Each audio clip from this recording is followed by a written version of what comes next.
Hey, Lake Wales. This is Catherine Price, one of the three little ladies on Monday. We're doing this on Monday at 10 o'clock, Monday, June 10th.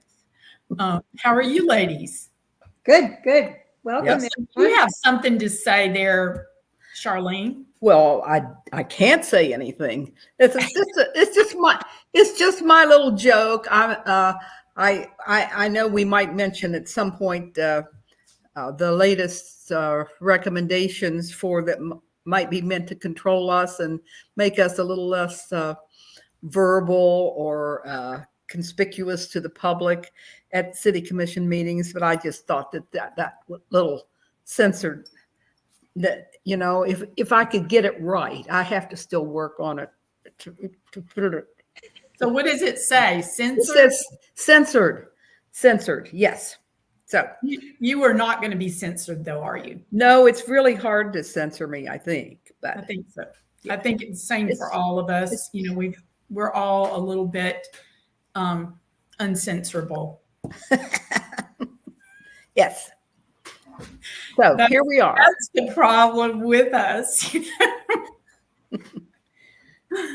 So what do you have to say this morning, Juanita? I was just thinking about something that one of my friends said to me, and it's a quote. I don't know who it's by, but it's well-behaved women never make history. Oh, yeah. I used to have a T-shirt that said that. And that just made me think about it. Sometimes I think, why don't I just, like tone it down, close my mouth. But then I said, but you know what? That's who I am. And somebody's got to say these things, right? So the three of us are there to do that kind of thing. Some people don't want to come to a meeting, a commission meeting, or they feel embarrassed to speak in public. And, having been a school teacher, I can get up and just talk to anybody. So, yeah, it's my lot in life. Well, also, people have jobs and they're concerned about alienating people. So, when you get to a certain age, and you're not, afraid for your job or for your, your situation in the community any longer, I think that's sort of the role of people our age. In some ways, at this point, there's a lot of us because of the demographics of our country and aging community. And I feel like this is our responsibility for the next generation. Mm-hmm. It's almost an obligation. It's almost an obligation, really. I think so. A responsibility that we have for the future. Yes. Yeah. Well, and that is, I guess we all see this kind of as our purpose. I know we saw the AI description of the little ladies this week, which was really interesting. But what it emphasized, and that was a collection of everything that's out there in the ether right now about the three little ladies. And its synopsis of us is that we are an educational group who are attempting to help the citizens stay informed about what's going on in city government. And I think that's a pretty good description of us. One of the terms they used also was watchdog. Yes. Mm-hmm. Right. And I did a little logo. I'm working on a logo, and somebody gave me this possible slogan for the three little ladies. Every city needs three little ladies. And I do believe that people need people like us, and I know everybody's like, we're all the young people doing all this stuff. But, when you're young, you've got kids, you've got responsibilities, you're busy, you're holding a job just to be able to make ends meet. It's hard to come out to these meetings and stuff and do. Well, and I think it's clear. I hope it's getting clear to the city commission that we do speak for a lot of people. I was hoping that election would have sent that message to them because it would appear that we're basically kind of in alignment with maybe a majority of the voting public in Lake Wales. And that's a message that I would like to find a way to get through to the commissioners, because I'm not sure they understand that yet. Right. And I don't even consider us, like Commissioner Gibson calls us the loyal opposition. I feel like we're speaking for the majority of people in a lot of our concerns. So I don't even know that we're just the loyal opposition. I think we're speaking for the actual majority of citizens that live here. And But maybe we should.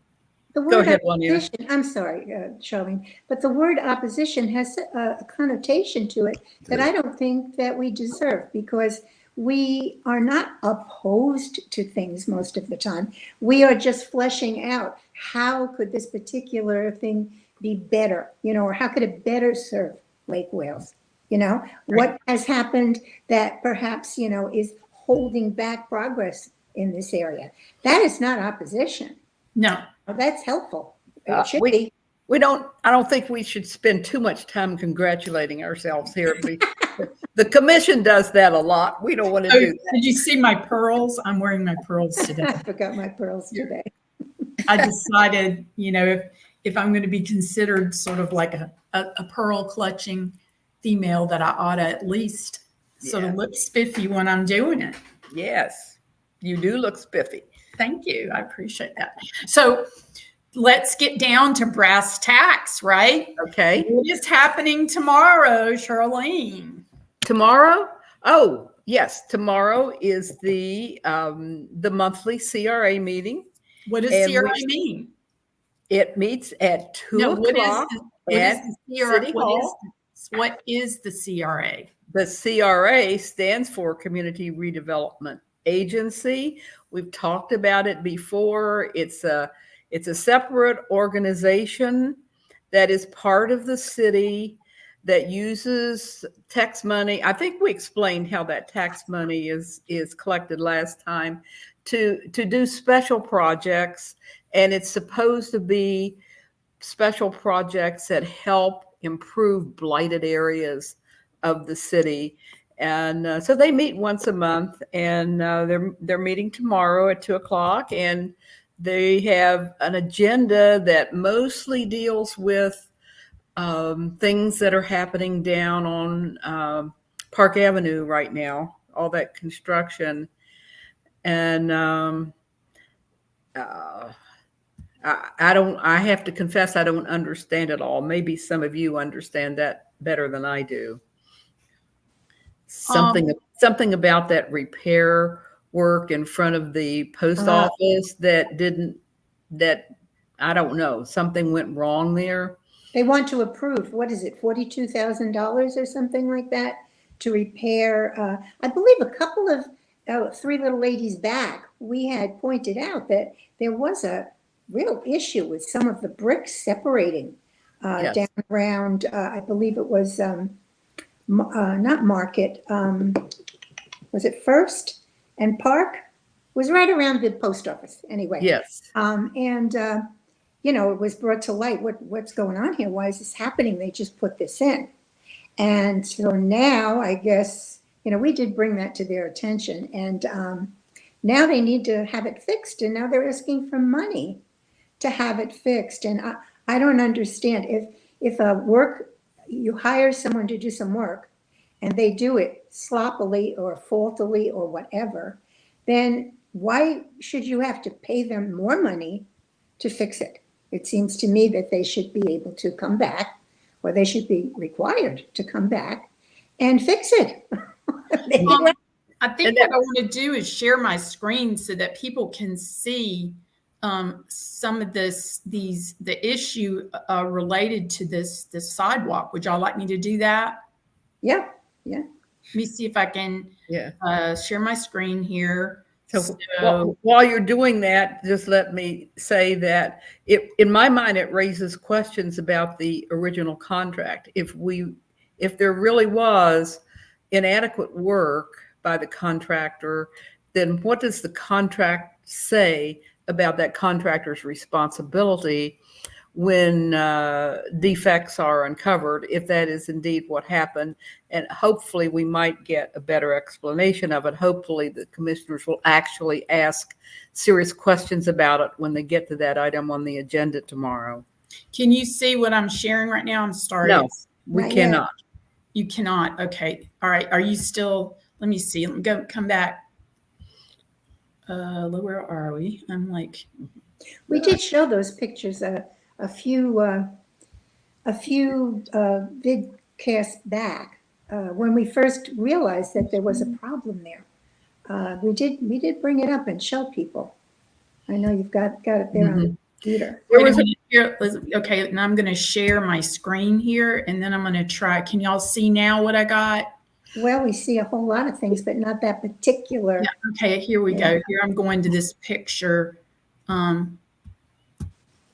The three little ladies pictures. Let's see. Shows. No, what am I doing? Special photos. Oh, here we are. Okay, so here's the problem right here in the street. Can you make it bigger? Good. And I thought I had some other pictures in here too. This is one of my concerns, is that within like a month after some of this work was put in, you can see along the edges, there's like cracking. There's some additional problems there. Also let's see, where there's also some kind of problem going on with the drains there in front of the post office. Somebody said that there was like 4 feet of standing water in the drains, which I'm not sure if that's related to the fact that down below they're working on Park Avenue. But I do have some concerns about that. This is the location. This is how they supposedly fixed that thing. Well, this is where they're going to spend the $42,000, is in this area right here. And you see, it looks like that there's gaps between the bricks and stuff. So I'm not sure exactly what they're going to do. And then also over to the right here, and I don't have a picture of it, they put in a fire hydrant right where people are supposed to park. And I guess there's a law against fire hydrants. Well, you have to be 30 feet away from, you can't park within 30 feet of one. This right here is some brickwork that was done probably 20 years ago there at the corner of First Street and Central. And this brickwork, there is a little bit of cracking along the edges, but these bricks here to me appear to be much stronger than the bricks that they've put in. See, like these are these tiny pieces of brick along there that have been in there like 20 years, and none of this stuff is cracking.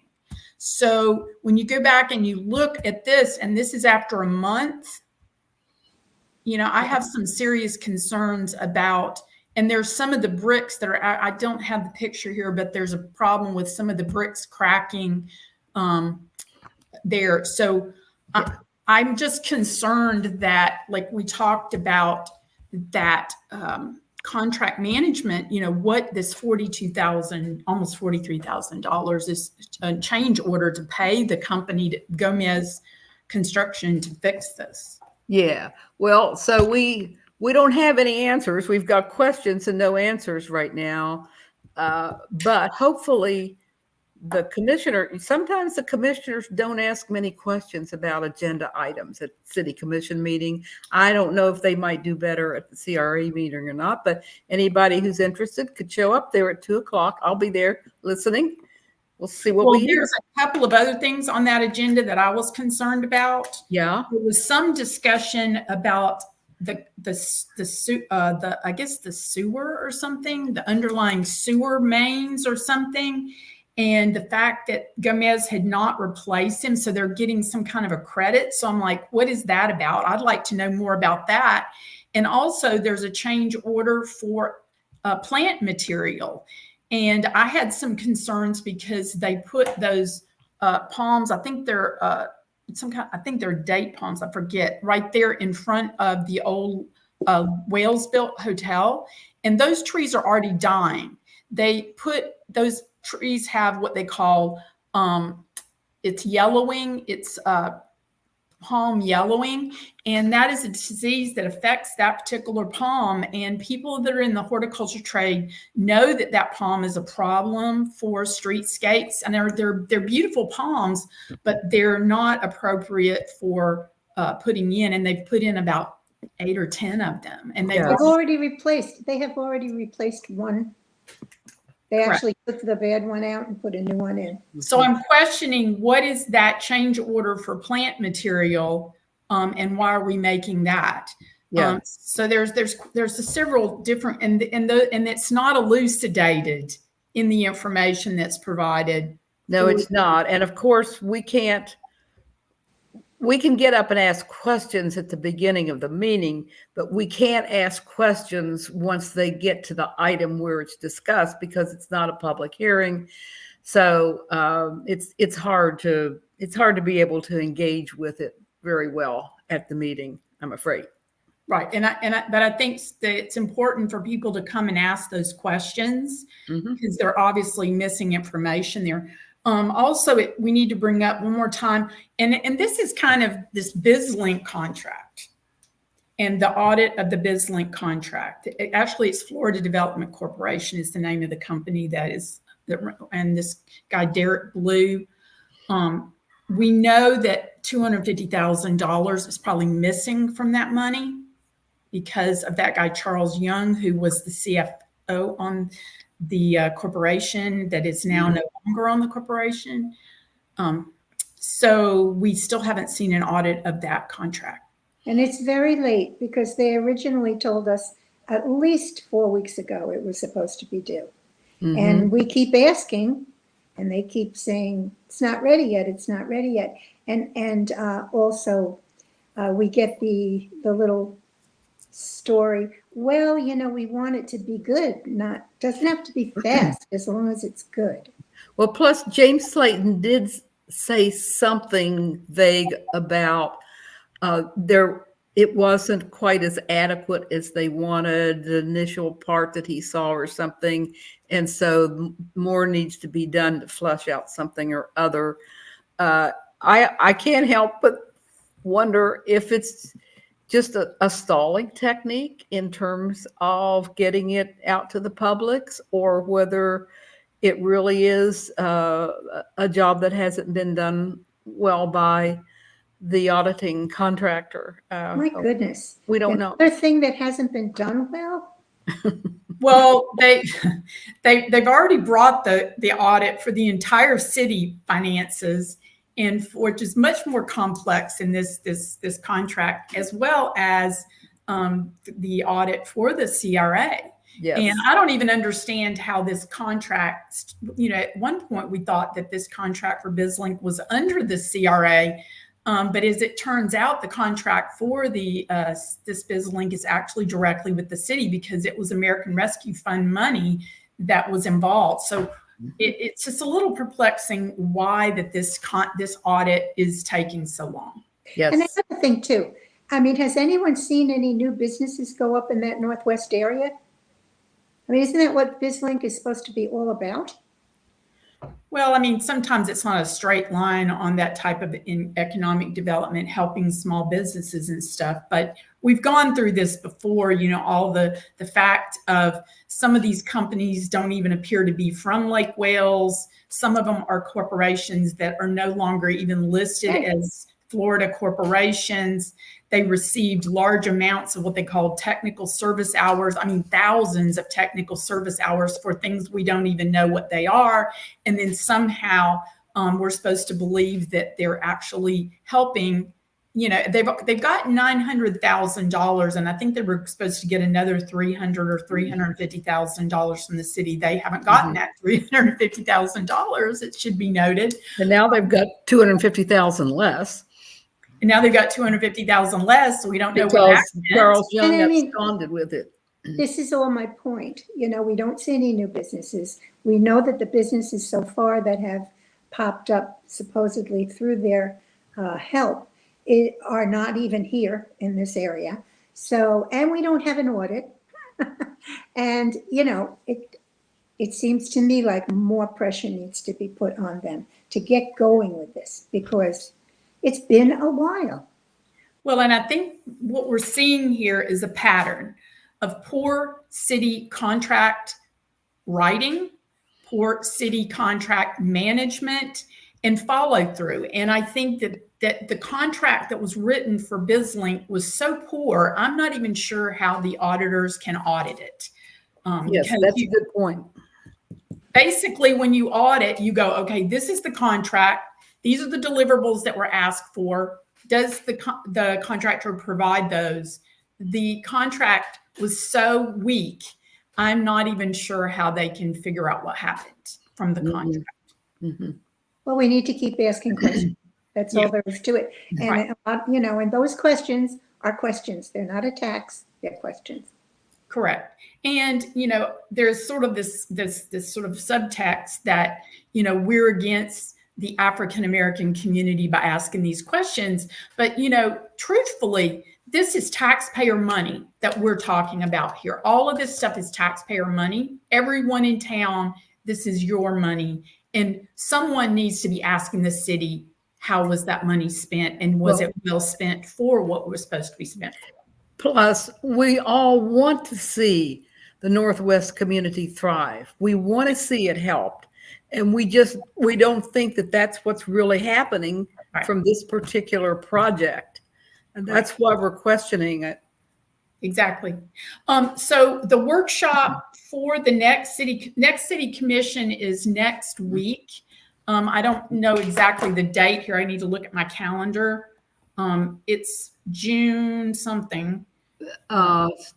June the 18th, it looks like. Correct. Yeah. And so the workshop where they roll out their agenda for the next city commission will be this Wednesday at 2:00. Mm-hmm. We haven't seen an agenda, but I'm assuming that issue of impact fees will be back on it. I assume for some reason, the agenda for the workshop never comes out until the morning of the workshop, that Wednesday morning. And I checked with Jennifer about this, and apparently that's not in violation of any commission protocol, that they can do it that late if they want to, and they always do. Well, and again, I'm going not to be at that city commission meeting, but I brought it up at the last one. There's basically 2 impact fee ordinances. They've already had one hearing on it at the last city commission. One is to increase credits for businesses that come into Lake Wales, and supposedly provide economic development. And then the other one is for this new traditional neighborhood development, T&D zoning ordinance, to give special credits to developers that do these T&Ds. Mm-hmm. But the problem with these impact fees is that this is basically taxpayer money. Every dollar, like if you have to improve sewer lines, put in water lines, add a police or fire station near to a new community, or build new schools, new parks, new sidewalks, et cetera, those are improvements to infrastructure, and the taxpayer of the city has to pay those. Impact fees are just for that. They're money that basically supplants taxpayer dollars to pay for the impacts of that development or that new business. And the whole idea is that the new people who are coming in, or the new businesses who are coming in, that they have to foot the bill for the infrastructure created by that development, rather than having it fall on the existing taxpayers. And that's a problem. And Catherine, that brief thing that you read from the 10,000 Friends of Florida at that last meeting was an excellent synopsis of impact fees, and the fact that when you start waiving them, you're ending up with a future tax burden on all the other citizens rather than the people involved in the new development. And they didn't seem to take that very seriously. They went ahead and voted yes for that ordinance, and they will no doubt do the same thing next time. They just don't seem concerned about that aspect of it. And Charlene, they haven't been able to show us, or haven't wanted to, or whatever, if any studies have been done on, how much is it going to cost in the future? And if you are now not collecting enough money to cover that in the future, then this is a real problem for taxpayers in the future. And I can't imagine how you could make big decisions like that about cutting, certain percentage of the impact fee without being able to say it's not going to be a problem because we did a study and it showed this, right? There's none of that. Doesn't seem to be going on. At least they haven't shown it to us. Yeah. Well, they did attach to both ordinances something called a business impact estimator, But that which was very deceptive. It looked like they had done some kind of a financial analysis, and it's even said in the write-up on that business impact estimator that there was no impact to residents or businesses, which is totally false because of the fact that it does increase your taxes. Now, that's the fact that they're talking about business. Oh, it was no impact to the business. But what about the TNDs? They're not businesses, right? Aren't we also relaxed? It doesn't really matter. If you're a business in the city of Lake Wales, you own property, you're paying property taxes here. But what I'm saying is that it isn't just a matter of how it affects businesses. All taxpayers will be affected. I don't. That's what I said. Yeah, exactly. Yeah. You're spot on. But they kind of made it seem like they had done all this work, just like you said, right? And it was a little sneaky, kind of. I'm sorry. And then when I asked him about it, really was. I said, "What about this business?" I was told, well, by Florida statute, they're supposed to attach it, but really they didn't have to attach it to these. So it made no sense. It was just, to me, it was almost deceptive. And maybe not intentionally, but it was very deceptive. And so what I read from was a report on impact fees from 1,000 Friends of Florida. So I put, it's a very good group. They talk about sustainable growth for the state of Florida, a very interesting organization. So if people are interested in that impact fee report, they can get it off that. Good. And you've got the website right down here in the corner, in the left-hand corner, I see. Yeah, 1,000 FOF, friendsofflorida.org. So yeah, if you want that information. We've been talking about a lot of things that are wrong here. And I just want to say, I want to throw in something good that's good, hopefully, is the water town hall that has been announced. We asked for it, and we're getting it on July the 16th. That is the second commission meeting in July. Now, I am a little concerned because it starts at 5 o'clock, just 1 hour before the city commission starts.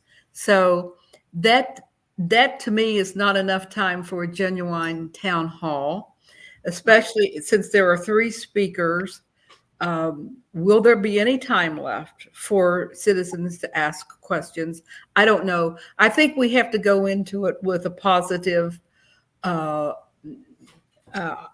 opinion that it may turn out to be right and give it the best chance. So I'm just announcing it and hoping everybody will put it on their calendar, because if you can't go down there at 5 o'clock, hopefully it will be live streamed, just like the commission meeting is, and people can watch it that way.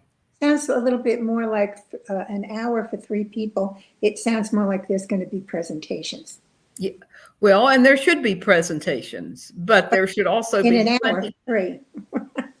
Well, water is definitely the most important issue for the taxpayers of Lake Wales for the future. I agree. Because water is going to become so expensive. So this is information that they're going to be talking about, and some of it's, going to be kind of wonky, kind of, engineering kind of stuff. But this is where the future of our town is going. So we need to understand that and to ask questions and to be engaged in what is happening here. And I totally agree with what you say.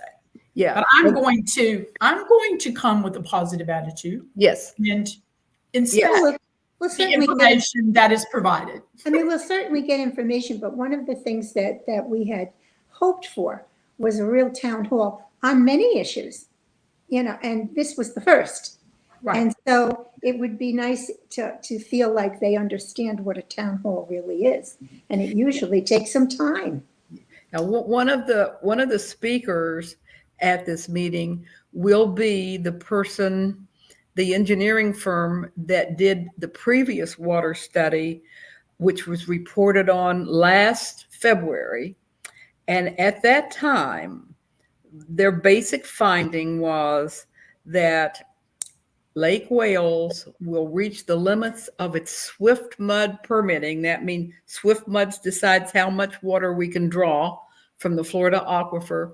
And we will reach our limits on that in 4 to 5 years as of last February. Well, now it would be down to 3 to 4 years when we'll reach those limits. And the person who said that is going to be speaking at this town meeting. So I'm going to be sitting there with open ears to find out what he says about that this time. Well, and we encourage other people in town. I think they're going to broadcast it on live on their thing. So if you can't be there in person, you can listen. Or hopefully, we need to ask Eric Marshall, the PR person for the city, to save that and put it up as a special video that we can share with people. And incidentally, if you go on the city website looking for an announcement of this town hall, it is not on there. It's not on the calendar. I went searching for it just this morning and I couldn't find it. So I hope that they're going to start advertising it in some way. Well, we need to ask about that maybe at the next city commission. Our time is getting really short now, and I wanted to make sure that it always sounds like I'm against everything, and I saw some really, I'm very concerned about downtown. I live within walking distance of downtown, and when I purchased this house, it was with the intention that as I aged, I would have this lovely place that I could walk to, even if it came to the point where I couldn't use my car anymore. So anyway, I'm very interested in what happens in downtown. And of course, the shopkeepers there, they're having a terrible time because there's the foot traffic, is truncated. And so anyway, one of the men, Howard Davies, brought an idea and expressed it. And it was a stay bonus, which would be some way that perhaps would incentivize those shopkeepers who might be on the edge to stay here until things get normal again on Park Avenue. And no specifics or anything. What was very encouraging to me anyway was that our mayor picked up on that. And he actually, the last meeting, said definitely that we should look into it. And he seemed very enthusiastic about doing something to help the downtown shopkeepers. And one is going out of business this week, the candy store, and it's such a shame because it's such a cute little store. And if the town were filled with different shops that tourists would like to walk through, that would be a real gem. Mm-hmm. So anyway, I find that a little encouraging that they're looking in terms of not just how can we make the streets look better, but how can we keep these valuable part of our economic community in business. Mm-hmm. So, see, I said something nice. Yeah. Well, and it was fun. You and I were down at that wine walk on Friday, or no, it was Thursday, I think, where it was really fun going to all the shops. I think there was like 25 shops. And if I wonder who won the $200. I don't know. I went to look at them. It was a little bit like a labyrinth, with all the work going on and everything, getting to all the shops, Yeah, it was fun. Yeah, I didn't know all the shops were there, some of them. And it was very well done. It's always well done. The last 3 years that I've gone to it, Ronnie Wood was in charge of that. She does a good job for Main Street, in my opinion. And it was high class all the way and a lot of fun. I hope people will go to it because I'm sure they'll have it again next year. And I found even this, after doing this 3 times, I found a shop I didn't know about, and it was adorable. So. So Okay. the last thing we were going to talk about really quick is they're talking about, again, some changes to the city commission process, or what do you call it, for holding their meetings, Their protocol. Right. Adding a sergeant at arms, which to me, I think that's kind of fallen a little bit by the wayside, because I think it's a little bit of a harebrained thing. But the changes, they want to put the public comment and petitions section at the end of the meeting. And, they're switching it all around because there's so much, we're creating such a nuisance for them. Turmoil. It's going to. Putting it at the end of the meeting. Putting it at the end of the meeting would make it very difficult for senior citizens to put their input, because a lot of them don't want to be waiting till 8, 9 o'clock at night, getting, and then drive home in the dark. So that's one. Really. And younger and families are putting their kids to bed at the time toward the end of the meeting. So I really think it's they brought it up with a punishing kind of attitude. There's a punishment aspect to it, a way of kind of controlling what they don't like about citizens and the things that citizens get up and say, rather than valuing citizen comments. It's punitive. And I think that they suspect it would be a way of squelching and reducing citizen comments, and I think they're right. It would do just that. And this whole idea of crossing the line. People are crossing the line with their comments. They are definitely trying to restrict content, and that is something that the First Amendment is against. There's no reason. Nobody is attacking people with threats or making false statements, or there's no obscenity, there's no defamation. There's no reason to be fooling around with the content of what people say. Yeah, Carol Gillespie made that point at the commission meeting, but I think it may have fallen on deaf ears. Well, the only way to fix that is for the demand to be louder. Deaf ears, deaf, can't hear. Well, say it louder. Say it more often. I think say it with more people. Citizens say the darndest things, and I'm not totally against comments and petitions being at the end, in the sense that I think that it's important for us to stay focused on the business of the city. But I will say this, they introduced their agenda on Wednesday for the meeting on Tuesday. They do all of their discussion at that Wednesday meeting where the public, especially working people, can't come, 2:00 on Wednesday. And then so the time they come in, they're prepared to vote. So they basically have reduced the time of the city commission. I remember when city commission meetings would go on into 10 o'clock at night. And now, they're over at 6 to 7 o'clock usually. So I don't know how they can make them much shorter, And Catherine, that you brought up a really good point there. So now they're going to discuss things at their workshop, and they're going to decide how they want to vote on it. Exactly. If that comment period comes after the next meeting, that means that there'll be no input by the public on what they discussed on that Wednesday meeting, right? They will vote on it, and then we have a chance afterwards to say what we think about it when it's way too late. No. You'll still have the opportunity at the different items to do that. If it's an item. No, that's not. Only the items with a public hearing. Right. That's a good point. It's a lot of the things that they vote on. For example, will they have a public hearing on this $42,000 change fee? No.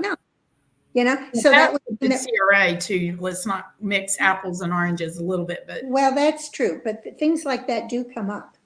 True. And the CRA, the board of the CRA, is the city commission members, so it's a little bit Yeah. confusing there. We've gone well beyond our normal time limit Oh, here. Yeah, I think the one last thing I want to bring up here, is we did see the superintendent of the Lake Wales Charter School was basically summarily fired this week, Dr. Wayne Rodolfich. So I'm a little concerned about our schools, how all that's going to play out. So people need to kind of stay tuned on that. And my comment for the city is, where do we go from here now? Yes. I think we're trying.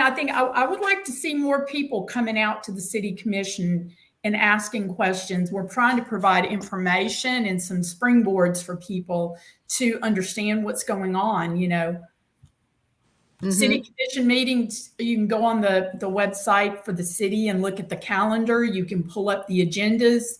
If you ever need any help, we have an email address. I'll put our email address up. If you need help finding stuff, you can always call the city and ask them to help you find it, right? Mm-hmm. And their input, people's input, if they're not able to go to the meeting, they can write a letter, they can send an email, but to the city itself.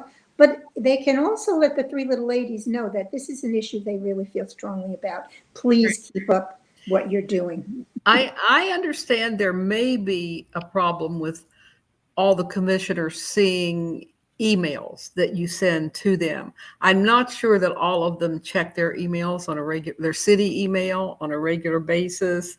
So I'm not sure how. I would like to know more about how many of them actually read their emails. And That's a good idea. Well, anyway, thank y'all. We've had a great time here together. Always enjoy talking with you ladies and stimulating conversation, So I encourage everybody to get more involved in every city needs three little ladies, and every city needs involved citizens. So come on out and you do your thing too, and we'll be glad to talk to you and meet you when you come to the city commission meetings. Absolutely. Yep. Seeing them. I forgot to put this on when we were discussing the latest proposed changes. Oh, well, you're not going to be quiet anyway. They can't censor you. I'm not going to be censored either. So I'm going to say what I have to say, however I have to do it. Okay. So you guys it's been great, ladies. It's been great. Talk to you later. And you have a good trip, Catherine. And you too, Juanita.